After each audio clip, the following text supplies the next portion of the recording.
ઇન્ડિગોની 550થી વધુ ફ્લાઇટ રદ થતા લોકો મુશ્કેલીમાં મુકાયા। દેશભરમાં એરપોર્ટ પર મુસાફરોનો હલ્લાબોલ। દિલ્હી, મુંબઈ, બેંગાલુરુ, હૈદરાબાદ અને પુણેમાં લોકો કલાકો સુધી અટવાયા।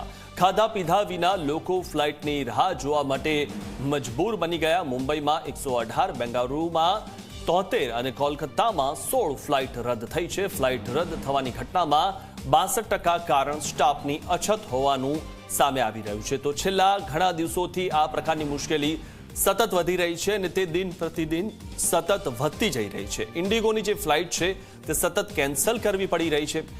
એનું જે કારણ છે તે સામે આવ્યું છે કે જે ફ્લાઇટ રદ થવાનું કારણ છે કારણ કે તેમનો જે સ્ટાફ છે તેની અછત છે અને તે સ્ટાફ અછત હોવાના કારણે ફ્લાઇટ રદ કરવાનો વારો આવે છે।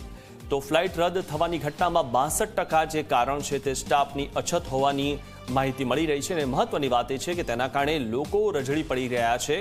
લોકોને કલાકો સુધી લાઇનમાં ઊભા રહેવું પડે છે, વેઇટિંગ કરવું પડે છે કે હવે નેક્સ્ટ ફ્લાઇટ ક્યારે મળશે, કારણ કે આ જે સ્થિતિ છે તે દરેક શહેરોમાં જોવા મળી રહી છે।